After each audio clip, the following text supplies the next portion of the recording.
শোণিতপুৰত উদযাপন কৰা হয় দ্বিতীয় চতিয়া দিৱস। শোণিতপুৰ জিলা প্ৰশাসন নদুৱাৰবাসীৰ সহযোগত উদযাপন কৰা হয় চতিয়া দিৱস।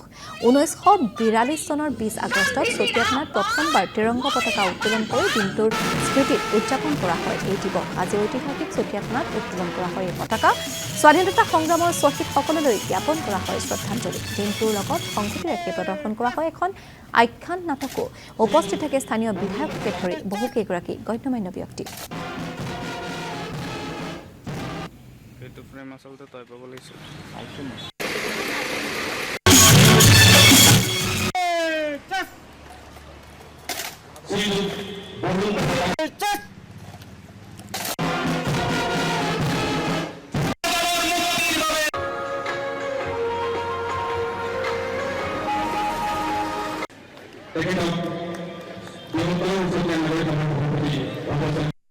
আগষ্ট এক ঐতিহাসিক দিন চতিয়াবাসীৰ কাৰণে আৰু ভাৰতৰ স্বাধীনতা সংগ্ৰামৰ এক ঐতিহাসিক দিন। 1942 চনত 20 ছেপ্টেম্বৰত আচলতে আহ্বান জনাইছিল ত্ৰিৰংগা উৰাবৰ কাৰণে থানাই হওক চৰকাৰী কাৰ্যালয়।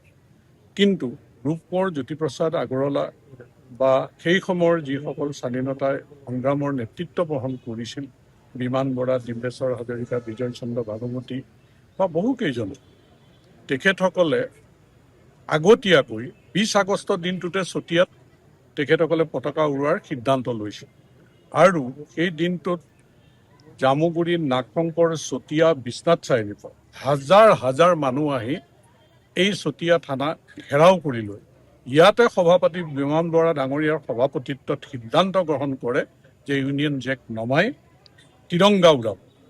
আৰু ব্ৰিটিছৰ যি পুলিচ বাহিনী আছিল সেই পুলিচ বাহিনীয়ে জনসমুদ্ৰৰ ওচৰত তৰ্কিবই। আৰু 1942 চনৰ 20 আগষ্টত এই থানাতে ৰক্তপাত নোহোৱাকৈ আমাৰ জাতীয় ত্ৰিৰংগা যিখন অসম আৰু গোটেই ভাৰতবৰ্ষত ৰাইজে আমাৰ